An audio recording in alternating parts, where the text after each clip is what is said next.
안녕하십니까. 오늘은 이제 특강, 당분간은 그 특강 주제를 우리 그 국가직이나 지방직에서 꼭 시험에 나올 만한 것들을 골라서 진행할 예정입니다. 이제 공부하시다가 좀 이 부분이 조금 약하다 하는 분들은 찾아오셔서 보시면 아마 큰 도움 될 것 같고, 자료 보시면 알겠지만 자료 제가 정말 정성껏 만든 자료예요.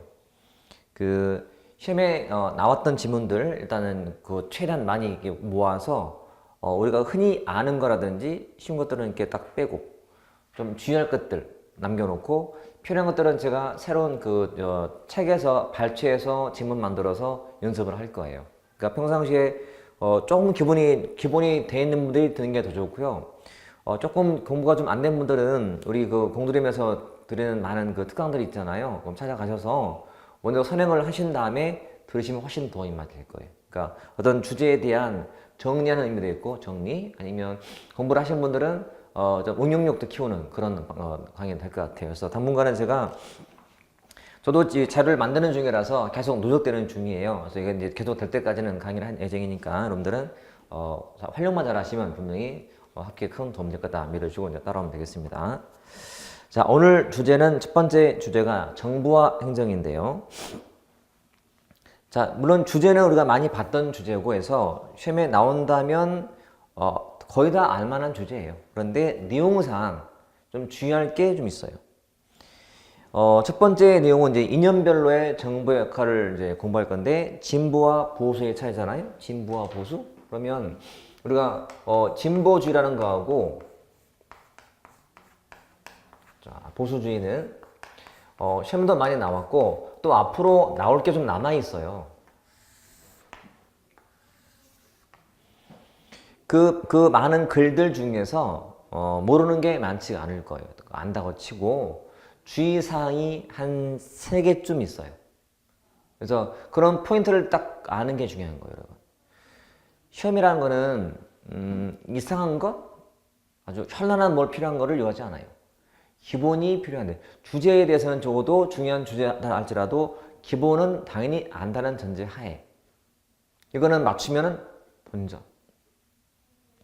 틀리는 게 있어요. 그러니까 뭔가 남들 틀릴 때 나는 맞춰야 될 게 있어. 그거를 내가 갖는 게 중요해요. 그래서 그거 딱 위주로 할 거예요. 그래서 아마 공부를 하는 분들은 아마 느끼실 거예요. 왠지 다 했다 싶은데 내가 잠깐 깜빡하거나 어려워했던 것이 꼬시면 나와. 그렇죠? 그럼 그것 때문에 또 헷갈리다가 틀려. 요거 잡는 거야.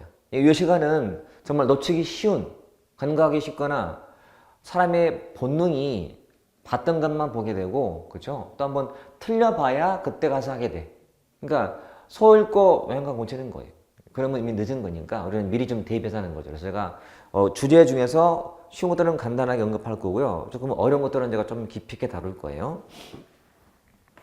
진보가 좌파에 가깝고 이쪽이 우파에 가까워요. 그렇죠? 보통 좌파라는 것은 약간 그 없는 사람에 대한 배려를 해요. 우파란 있는 사람이기 때문에 항상 가진 자 위주예요. 그러니까 소외된 사람에 대한 정책도 안 좋아해요. 재분배도 안 좋아해요. 조세도 별로 강화한 거 싫어해요. 조세 감면과 완화를 바라지. 있는 사람들이 세금을 더 많이 내기 때문에 그런 걸 다 싫어하는 게 이쪽이에요. 자, 어디가 시장을 믿어요? 시장을 믿지 정부는 안 믿어요. 그러니까 시장을 믿고 신뢰, 시장을 신봉, 신념이 있다라고 하고 정부는 불신이라고 해요. 이거는 정부를 믿어요. 그러니까 없는 사람에 대한 배려를 좀 정부가 해달라 이거예요. 이쪽이. 어디가 자유방림적 자본주의일까요? 그러니까 자본을 중시하는데 방림하라는 거예요. 가만두어라. 이쪽은 수동을 해요. 수동된 자본주의 또는 주제를 받는 자본주의예요. 약간 혼합 자본주의라고 보시면 돼. 이게 순수하다면. 뭔가 섞여 있어요. 왜? 손을 탔어요. 자, 이런 말들. 그래서 그게 이제 쭉 나와 있는 거예요. 첫 번째 인간관도 자, 합리적 경제인 이쪽은 부정하지만 이쪽은 인정을 해요. 자, 합리적이란 말과 경제라는 개념은 거의 같은 개념인데 시장을 믿는다는 뜻이. 시장은 이성적인 곳이에요. 계산적인 곳이기 때문에 가만두면 된다고 봐서 정부의 개입을 싫어하는 거고, 여러분 분명히 가만두면 안 된다는 거예요. 시장은 너무 차가운 곳이에요. 가만 두면 낙오자가 생긴다는 거예요. 그걸 정부가 어떻게 모른 척하냐. 정부가 개입하다 이런 뜻이고요. 진보가. 그래서 오류에 대한 가정, 인정이 진보. 오류가 있으니 정부는 그 오류를 좀 바로잡아달라. 이쪽이에요. 그래서 첫 번째가 그런 의미고, 그 다음에 자유를 옹호해요. 열렬히 옹호. 이놈은 소극적 자유인데, 자유를 강조하는데 그 자유란 것은 좀 간섭만 안 하면 되는 거예요. 간섭과 제약이 없는 자유, 보수. 자, 이런 말은 이미 시험에 다 나와서 다 알아요. 그러니까 여러분, 제가 드리는 말씀은 이미 시험에서 출제된 것들은요, 다 안다고 쳐야 돼요. 제가 늘 강조하는 게 기출문제잖아요. 기출문제는 전국에 있는 그 수십만, 공통어가 따진다면 20만 되는 그 공무원들이 다 출연자들이 다 했다고 치면 돼요. 안 한 자가 이상한 거예요. 다 하는 내용을 나는 안 한다? 이미 낙오자예요. 이미 될 수가 없어요. 이거는 기본이고 이제 여기서 조금씩 더 잘해야 돼요. 그래서 이 구려는 이런 거죠. 자, 이게 가장 밑에 이건 중간 이게 상이라면요. 이거는 꼭 해야 돼요. 여기 있는 사람들 많아요. 기출문제 이 상태란 말이죠. 근데 안 했다? 이미 여기 있는 거예요. 이미 뒤쳐지는 거예요. 근데 기출문제에서는 부족해요. 좀 더 한 발짝 가려면 더 해야 돼. 더 해서 앞서가야 돼요. 우리 이거잖아요, 이거죠. 그래서 지금 봤던 것들은 이미 나왔던 거예요. 자, 그 다음에, 안 보기 쉬운 게 또 밑에 이미 쭉 오는 거예요. 이것도 물론 시험에 나왔던 거예요. 행복의 극대화. 갑자기 왜 행복의 극대화? 공동의 선? 시민의 미덕? 이게 갑자기 뭐야? 여러분, 공동의 개념, 시민의 개념은 절대 개인과는 달라요. 이 보수주의가 내용상은 약간 개인주의에 가까워, 개인주의에. 자, 개인을 중시하는 거예요. 개인주의. 그러니까 쉽게 말하면 나만 잘 살면 돼요. 왜 공동이 잘 살아요? 왜 없는 사람 난 관심 없어요? 나만 잘하면 된다. 이게 시장 논리예요. 그래서 개인주의. 여러분 공동 느낌이 들어요. 여러분 시민이라는 거는요. 개인도 가는 말 아니고 개인들이 모여서 만든 게 시민이에요. 시민. 넓게 보시면 돼요. 그래서 딱 봐도 느낌상 행복의 극대화. 행복을 모두가 같이 살아야 되는 거예요. 다 잘 사는 사회, 공동의 선 개념, 이게 그냥 넓게는 공익과도 비슷해요. 공익, 다수의 이익할 때 이런 처럼. 이게 이제 진보의 특징이라면, 이거는 이제 기회만 줘라, 기회만. 기회는 주되 결과는 놔둬라. 결과마저 정부가 개입한다면 그거는 왜곡이다. 그건 시장에 손을 댄 거다. 가만 두라는 거거든. 박림하라는 게 이쪽이니까. 기회만 평등하면 된다. 여러분 결과도 평등해야 한다 하는 거예요. 결과도. 분명히 정부가 더 많이 개입하는 거예요. 그거 주의하시고. 그 다음에 이제 제가 앞으로 보는 예상 문제는 기본 정책이 나올 거예요. 자, 소외 집단을 위한 정책 선호해요. 이쪽은 선호하지 않고, 규제 선호해요. 좋아하지 않고, 그 다음에 재분배 지지해요. 여러분 싫어해요. 여러분 재분배란 무슨 재분배라는 것은 다시 나눠준다는 것은 더 가져와서 다시 주는 거예요. 그러니까 있는 자한테서 더 가져와서 주는 거예요. 이게 재분배예요. 그러니까 있는 사람들은 뺏기는 느낌이 들어요. 그러니까 당연히 싫어하지. 여러분 원하고. 자, 그 다음을 준비하자. 제가 제 강의를 계속 들어본 분들은 아마 느끼실 거예요. 어감이다. 단어가 주는 직관적인 느낌, 의미가 있다. 그 의미를 잘 활용하시면 정말 공부는 쉬워진다. 자, 이 진보라는 것이 젊어요? 아니면 늙었어요? 좀 젊어 보여. 진보. 좀 나이 들어 보여. 이거는 순수하게 느낌이에요, 여러분. 제가 논리상 그런 말이 아니고, 여러분, 나이 든 사람은 진보가 아닌가? 그건 아니야. 근데 우리가 보통 느끼기에는 진보? 좀 젊은 느낌? 보수? 좀 나이 든 느낌? 그런 차원이야, 지금. 그래서 어디가 그러면 여러분, 젊고 좀 나이가 있고, 어디가 좀 낙태를 찬성해요. 이쪽이 낙태를 찬성한단 말이지. 이쪽은 낙태를 금지. 이놈은 모든 게 다 그냥 가만두는 주의예요.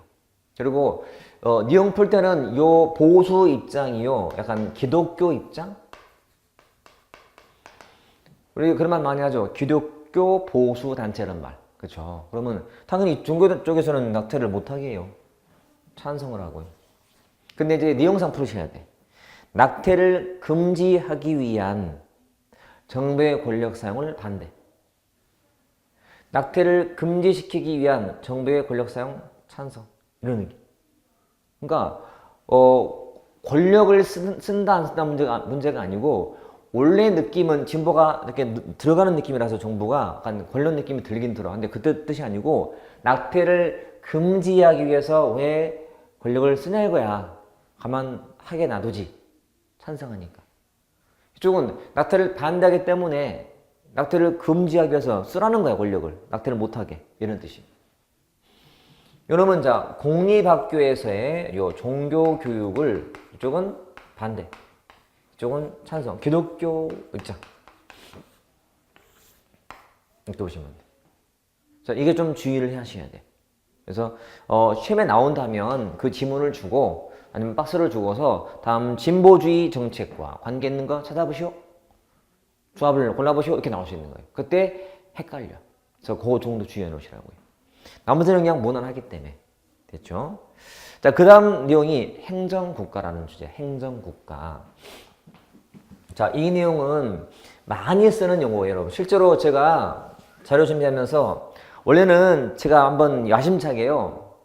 그동안 출제되었던 모든 질문을 한번 모아봤어요. 정말 너무 무리할 정도로.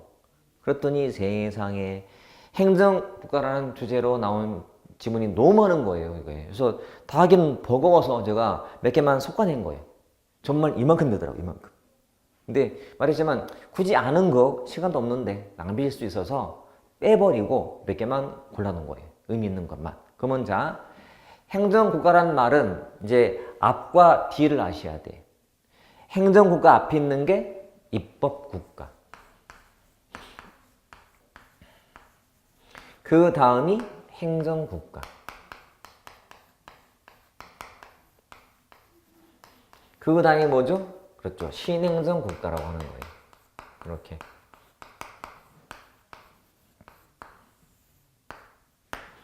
자, 좀 요걸 묻는 거고요. 그러니까 시험에 나올 때는 전과 후를 같이 하는 게 좋아요. 그리고 말 그대로 행정부가 주도하는 국가, 행정부 우위 국가, 이놈은 입법부 우위 국가. 이렇게. 행정 우위이기 때문에 이 당시에 정부가 하는 역할이 많아요, 적어요. 굉장히 많아요. 이때 이게 나온 배경이 한마디로 뭘까요? 자, 행정국가가 나왔던 정부가 시장에 적극 개입하고 복지를 다 해주고 이랬던 배경이 시장 실패. 자, 경제 대공황이 가져왔던 시장 실패 또는 그 전에 있었던 독과점 폐가 초래한 시장 실패 때문에 정부의 개입이 지금 필요한 상황이에요. 정부가 막 개입해. 그러다 보니까 실패에 대한 그런 문제가 터지니까 많은 국민들이 정부한테 요구하는 게 많아져요, 적어져요. 요구가 많아져요. 그러니까 행정에 대한 수요가 확대되는 거지. 수요 요구사항이야. 수요란 영어로 demand, 뜻은 요구하다. 정부한테 요구를 많이 해서 업무가 막 늘어나. 양적으로도 팽창하게 되고 그리고 질적으로도 심화가 돼. 양적, 질적 이렇게. 양적인 팽창, 질적인 전문화. 이런 시대가 행정국가 시대. 행정이 여러분 전문화되다 보니 질적인 전문화되다 보니까 입법부의 기능이 강화될까요? 약화될까요? 약화되는 거예요. 자, 행정이 센 만큼 전문성이 커진 만큼 입법부가 만드는 이 법률이 제정하기 힘들어져요. 뭐 알아야지 만들 거 아니야. 그래서 위임을 많이 줘. 자, 위임 입법이 증가한다라고 하지. 행정부한테 그러니까 법은 큰 그림만 그려놓고 자세한 사항은 시행령, 즉 대통령령으로 많이 맡겨. 이게 준입법이에요. 준입법. 입법에 가까운 게 커져요. 자, 이런 배경 알아야만 이때의 특징이 막 잡히는 거거든. 그러면 행정부 우위라고 했기 때문에 우위면 뭔가 비교해서 하는 게 우위잖아요. 그래서 상권 분립을 전제한다 안 한다 하는 거죠. 자, 박스 보시면 특징이 상권 분립을 전제로, 그렇죠? 입법 사업보다 우위, 행정부 중심에 이게 행정국가라고 하는 거예요. 또 이때는 자 실패라는 것은요, 여러분 실패는 지금 당장 시장이 비상이 떨어진 거예요. 공황이라는 거는 많은 실업자를 초래하게 되고 실업은 곧 범죄를 초래하게 되고 사회 혼란이 올 수 있어요. 그럼 정부의 역할이 필요한 거죠. 정부가 정책을 만들어 개입해야 돼. 자, 시장이 잘 돌아가면 조용히 뒤에 있으면 되지만 문제가 터지면 정부는 개입하게 되기 때문에 행정이 정책 결정 기능도 하게 돼요. 그래서 행정이 정치적 기능을 겸하게 돼. 그래서 정책적 이론론 시대가 돼. 그게 두 번째. 자, 목표 달성을 위한 집행뿐 아니라 결정에도 주도 역할을 한다. 결정. 정책적 이론론 시대. 준입법, 준사법. 준입법이 민입법. 그러니까 우리가 명칭이 법률, 명령, 조례 막 나오잖아요. 규범할 때. 그 법률 밑에 있는 명령이 바로 대통령 명령이에요. 이게 시행령이라고 하지. 이거는 정부가 만드는 거예요. 입법을 구체화하기 위해서. 또는 너무 어렵다 보니까 사법마저도 심판을 다 못해. 소송을 다 못하기 때문에 행정심판 등도 막 생기고 막 그래. 준사법 기능도 많아지고. 그만큼 기능이 확대되면서 행정상 권한이 커지는 거지. 행정국가. 행정이 주도해요. 행정이 세지는 거고. 문제는 그래서 의회가 약해져요, 이제. 의회라는 곳이 법률을 제정하는 게 가장 기본인데 법을 다 못 만들잖아요. 지위가 약해지는 거죠. 또 정부가 만큼 개입을 하는 만큼 민간의 창의성도 저해돼. 제약을 받고. 또 너무 정부한테 의존도가 많아, 수요가 많아져요. 해주시오. 의존하게 돼. 폐등화되고 문제. 중앙집권은 자 이때가 지방분권 시대고 이때가 다시 중앙집권 되는 것이 뒤에 나올 신중앙집권이 돼. 신중앙집권. 이게 신지방분권이라면. 그만큼 또 시장 실패를 취하기 위한 정부의 개입이 그만큼 또 잘하면 좋은데 폐가 생겨. 그래서 나온 것이 정부 실패. 이때 나온 배경이 바로 정부 실패인 거예요. 자, 정부가 실패해서 나온 게 바로 신행정 국가고. 그렇죠? 이때는 정부가 커요. 큰 정부, 중앙 집권 시대에만 작아지지. 다시 지방 분권화가 돼. 신지방 분권이라는 식으로. 그래서 나름은 많이 쓰는 용어이기도 하고요.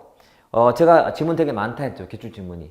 그만큼 모든 출제 교수들은 이걸 늘 염두에 두고 활용하는 거예요. 교수들은 다 나름은 전공 분야가 있기 때문에 전공을 더 관심 많이 갖고 있어요. 하지만 공통 분모가 있다. 그게 이제 앞에 이런 배경이에요. 이건 다 공통으로 아는 내용들이기 때문에 시험에 자주 나오고 있다. 보시면 돼. 자, 밑에 01번 지문은 행정국가에서 행정의 과부하는 행정 수요의 감소를 가져온다. OX. 자, 지문 중에는 O도 있고 X도 있습니다. 수업을 통해서 꼭 확인하셔야 돼요. 그게 다 O 지문 아니에요.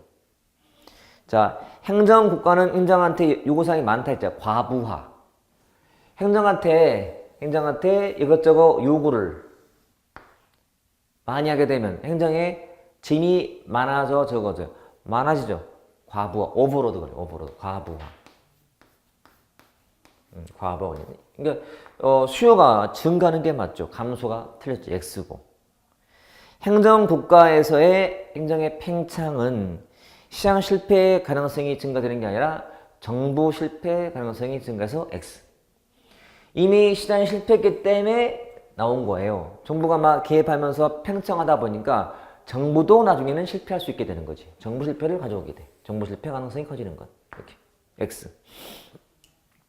자, 행정국가는 정책적 이론론 입장에서 틀린 거고. X. 자, 여기서 행정국가의 특징이 이렇게 양적, 질적이 있다 했잖아요. 근데 공문의 수의 증가는 양적 특징이다, 질적 특징이다. 양적이죠. 공문의 수의 증가.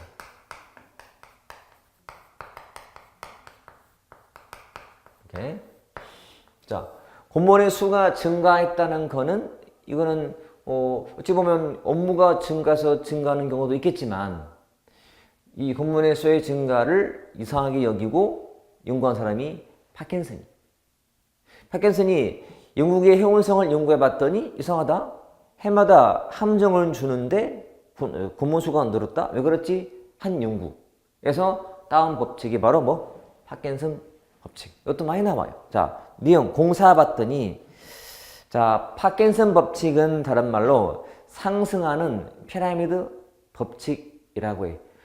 피라미드가 자꾸 상승해요. 왜? 아래가 뭐 생기니까. 이랬던 피라미드가 자꾸 위로 올라오는 거예요. 자꾸 올라와. 왜? 밑에가 생겼으니까 이렇게. 자꾸 부하가 늘고 업무가 늘면서 커지는 현상을 빗대는 말이에요. 박스. 자, 이 법칙에 따르면 공무원의 수가 업무와 무관하게 일정 비율로 증가한다는 법칙이에요. 자, 업무와 무관하게 일정 비율로, 그러니까 조사 연구 결과니까 해봤더니 매해 5.75 늘더라 이거야. 100명이면 거의 1년에 6명씩 는다는 거예요. 왜? 자, 그 이유는 이번처럼 부하 배정과 업무의 배정이 악순환돼. 자, 이 법칙, 파킨슨 법칙이 있는데 이 법칙의 하위 법칙이 부하 배정, 그 다음에 업무 배정인 거예요. 현재 자신의 업무가 많다고 느끼는 직원들은 부하를 총원받기를 바래. 자, 부하가 생기면 부하한테 지시도 해줘야 되고 이것저것 할 일이 많아져요. 또 그러니까 부하도 일이 많아져. 보고서 만들고 업무가 또 막 생겨. 또 위에도 부하가 생겼으니 부하를 내가 컨트롤해야 돼. 또 업무가 많아져. 또 이 부하도 또 부하를 뽑게 돼. 악순환되는 거예요. 부하를 뽑아놨더니 또 업무가 늘고 업무가 또 생기니까 또 부하를 뽑게 되고 악순환. 자꾸 피라미드가 커지는 현상인 거예요. 자, 그러면 자 3은 봐요. 이 법칙에 따르면 조직의 구조적 특징이 조직의 규모를 결정한다? 아니야. X. 구조 문제가 아닌 거예요, 여러분. 어떻게 말하면 사람의 심리적 요인이에요. 심리 요인. 심리. 사람이 심리라는 게 내가 일이 많다고 느끼면 부하를 은근히 바래요.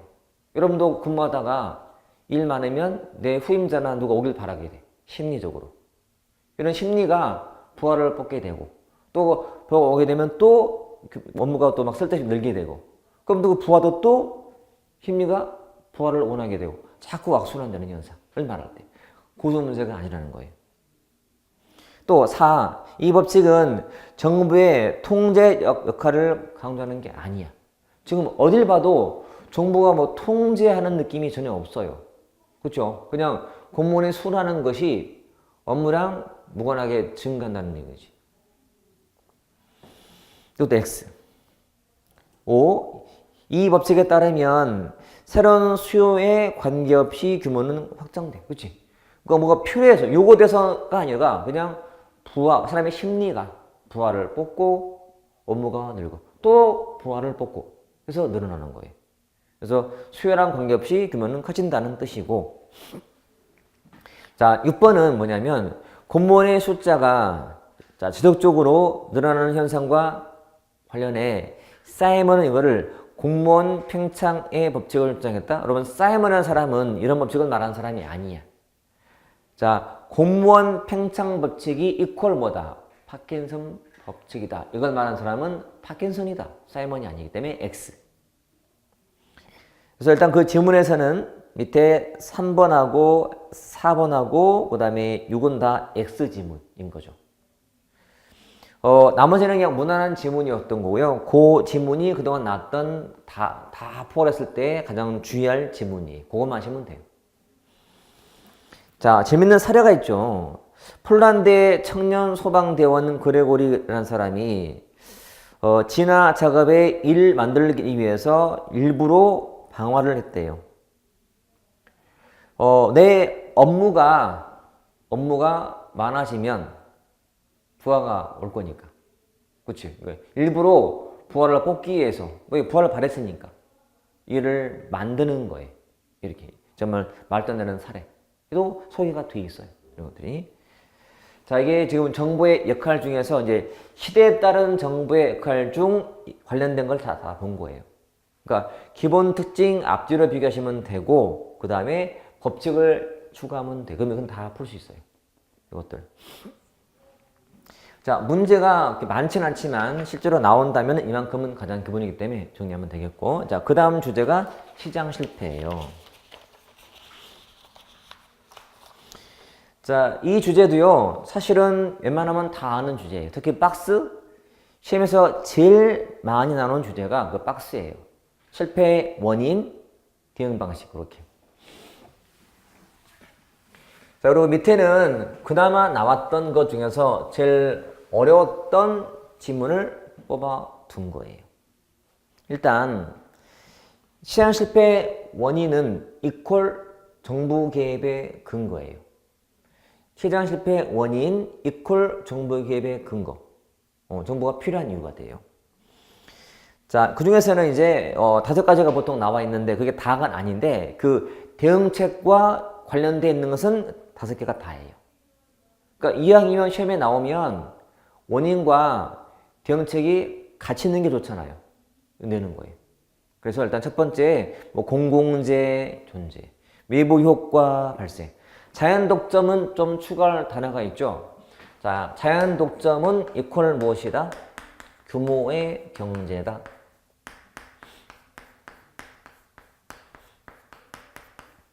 자, 규모가 크다, 작다? 크다. 큰 게 좋다. 다른 말로 하면 규모의 경제란 크게, 사업을 규모를 크게 시작하는 거예요. 시작해서 이 기업이 나중에는 자연스럽게 시장을 지배하게 돼요. 처음에 그렇게 했기 때문에, 크게 했기 때문에. 자연 독점. 처음에는 비용이 많이 들었지만 그 다음부터는 비용이 줄게 되고 오히려 이미 시설을 해놨기 때문에 많이 만든 만큼 이익이 되는 거야. 비용이 줄는 거죠. 비용 체감. 그리고 수익이 느는, 수익 증가로 보시면 돼요. 시험에 나올 때 자연 독점이 제일 많이 써요. 근데 이거를 이 말 대신에 규모의 경제가 나와도 시장 실패. 자, 비용 체감, 수익 증가가 나와도 같은 말. 비용 체감 산업의 존재도 같은 말. 비용이 줄는 거죠. 비용 체감이래. 이미 시설을 많이 해놨어요. 더 이상 추가 비용이 필요 없는 상황이야. 시설 쪽에는. 그러니까 만들어 파는 만큼 수익이 느는 구조예요. 비용은 줄는 구조가 되고 이렇게 다 같이 보시면 됐죠. 뭐 불안정 경쟁, 뭐 정보의 비대칭, 뭐 불안전 정보, 뭐 정보의 불균형 다 같은 말이. 같은 말. 그러니까 표현만 달리한다 보시면 돼. 자, 그래서 각 원인별로 우측에는 대응책이 나와 있다. 대응책. 자, 대응책은 다 했던 거죠. 공적인 공구, 뭐 유도, 규제 등인데 의외로 지금쯤은 뭘 한번 체크할 거냐면 자, 공적 공급 옆에 있는 괄호에 있는 조직, 공조 유도 괄호에 있는 보조금, 그 다음에 정부 규제 옆에 있는 권위. 자, 그거를 좀 봐놓자. 그동안 많은 시험에서는 보조금은 많이 냈어요. 보조금은. 근데 보세요. 만약에 지문이 다음 중 내용 설명하면서 시장 실패에 대한 정부의 대응은 조직, 보조금 또는 권위 등이다. 자, 이렇게 나왔다면 좀 어색하지 않나요? 아니, 시장 실패에 대한 정부의 대응책 우리가 알기에는 공적인 공구, 정부의 규제, 뭐 공적 유도 이거는 많이 들어봤기 때문에 되게 낯이 익는데 갑자기 조직, 시장 실패에 대한 정부의 대응 방식인데 조직, 보조금은 들어본 것 같아요. 권위 굉장히 낯설어 보여요. 안 봐서 그래. 그래서 이것도 같이 볼 때가 되었다. 그동안 보조금이 오히려 공적 유도보다 많이 나왔던 단어였어요. 그 말은 언젠가는 조직이나 권위가 나올 수가 있다는 거예요. 그러니까 권위가 그냥 정부 규제랑 같은 말인 거예요. 공적인 공급, 정부 조직이 한다는 얘기예요. 꼭 알아둘 거. 됐죠? 그 다음에 밑에는 뭐냐면, 낯선 말이다. 공의. 자, 로렌스 곡선은 소득의 계층별 분포 혹은 지역 소득의 차별적 분포 특성을 설명하는 데 유용한 분석 기법이나 특정 지역에 대한 특성만을 중시한다는 한계점이 있다. 아우 어렵다. 03. 로렌츠 곡선이 45도 대각선이 되고 진위 계수가 0인 경우에 완전한 소득 균등 배분이 이루어지고 있음을 의미한다. 어렵다. 또 04. 진위 계수는 로렌츠 곡선의 상태를 계수화하는 것으로 대각선 아래의 면적을 대각선과 곡선 사이의 면적으로 나눈 값으로 다른 지역의 복합적 특성을 동시에 구할 수 있는 분석 기법이다. 아이고 어렵다. 얼마나 이게 어려워. 여러분 이게 7급 지문도 아니고 뭐 국회 8급 지문도 아니고 9급 지문. 선관위 9급 문제 때 이렇게 나온 거예요. 답이 쉬워서 쉬운 거예요. 사실 3과 4는요 다 맞는 말이지만 그게 쉬운 지문은 절대 아니잖아요. 그죠? 여러분 시장에 맡겼을 때 소득의 분배가 잘 안 된 것은 시장 실패죠. 자, 시장에 맡겼더니 소득 배분상의 격차가 심해졌다. 그럼 정부의 개입이 필요해 안 필요해? 필요하죠. 그러니까 소득에 대한 재분배 역할을 정부가 해야 되기 때문에 정부가 개입하는 거 이게 바로 시장 실패인데 소득 재분배에 대해서 이를 측정하는 지표가 몇 개 있단 말이에요.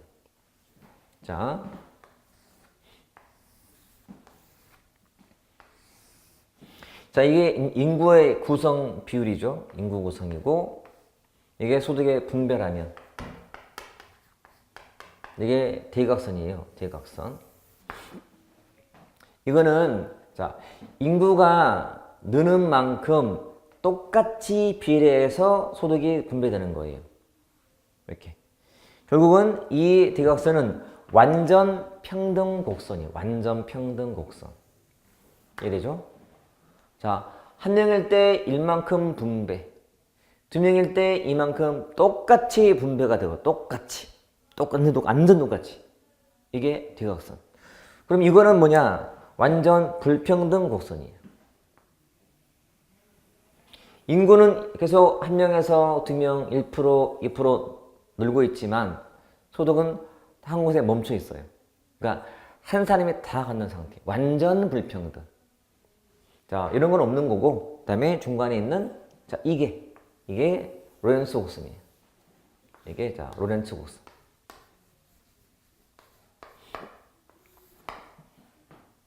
그러면 이 곡선은 이 대각선에 가까워야 좋아요, 멀어야 좋아요? 가까워야 좋은 거예요. 일단은, 결론은. 자, 밑에 곡선이 45도 대각선이 됐어요. 완전 평등한 거지. 그죠? 근데 이제 면적상 이 면적이 A고요. 이게 면적이 B라면 진위 계수란 요 A 플러스 B로 A를 나눈 값이에요. 그러면 이 A의 면적이죠, 이게. 이 A 면적이 좁아야 좋아요, 넓어야 좋아요? 좁아야 좋은 거지. 좁아져야만 대각선에 가까워지는 거니까. 결국은 이 면적이 없다면, 아예 없다면 완전 평등한 거지. 왜? 대각선에 된 거니까. 그쵸? 그러면 이거를 설명할 때 어떻게 해야 되냐면 대각선 아래의 면적으로 자, 이게 분모 면적으로 뭘 나눠야 돼요? 대각선과 이 곡선 사이의 면적인 A를 나눠야 돼. 즉 이거를 나누는 것이 이게 진위 계수예요. 그래서 이게 0보다 가까우면 분배가 잘 된 거예요. 근데 말로 A가 0이라는 것은 아예 면적이 없다는 얘기거든. 이게 아예 없어. 겹쳤으니까. 그럼 이게 0일 때 완전 평등해지는 거예요. 근데 자, 밑에 4번은 지문 보세요. 그러니까 3이 그런 의미고 2와 3은 옳은 지문이에요. 4가 틀린 지문이고. 자, 진위 계수를 어떻게 설명했냐면 뒤쪽에 대각선 아래의 면적을 대각선과 곡선 사이의 면적으로 나눈 값. 무슨 말이에요, 이게? 자, 봐요. 대각선 아래의 면적을 이걸로 나눈 거래요. 즉 이거를 이걸로 나눈 거래요. 바뀌었잖아요, 지금. 그러니까 이 표현을 바꿔놓은 거예요. 좀 유치할 수 있지, 이거는. 그치? 이렇게 풀면 돼. 이렇게 풀면 돼. 그래서 일단 지문 자체가 굉장히 어렵게 보였지만 또 사실은 알고 봤더니 어렵지가 않네요. 이 문제는 해놓으셔야 돼요. 이게 나오기 전에 과거에 7급 때 한번 나왔던 거고 7급 나오고 나서 9급 때 나온 거예요. 그 당시에 성관이라는 문제가 다 어려웠어요. 그 이유가 뭐냐면 성관이 그 당시 경쟁률이 500대 1이었어요. 9급인데. 추가로 뽑는 상황이었고 뽑는데 이게 너무 심하다 보니까 경쟁률이 아예 실력 있는 자, 없는 자 딱 가르기 위해서 아주 세게 낸 거지. 네. 자, 지금 보는 이 말 최소한 두 개는 아셔야 돼. 자, 로렌츠 곡선 그리고 진위계수. 이제 더 가면 10분위 분배율, 애킨슨 지수, 심지어는 5분위 분별도 나와. 근데 그거는 굳이 할 필요가 없어요. 왜냐면 시험은 거기까지는 안 내. 이거는 경제학에 나오는 일종의 후생 경제학에 나오는 거라서 큰 의미는 없고 적어도 두 개는 알아놓으셔야 돼. 이제 더 간다면 오히려 이런 말보다도 자, 지금 봤던 이 개념들은 소득의 재분배를 보여주는 지수예요. 재분배. 자, 재분배라는 것은 일종의 형평성 기준이에요. 형평성. 이런 것과 대비되는 것이 효율성이에요. 자, 그럼 우리가 효율성에 대한 판단 기준 중에서 파레토 효율 들어봤죠? 파레토 효율.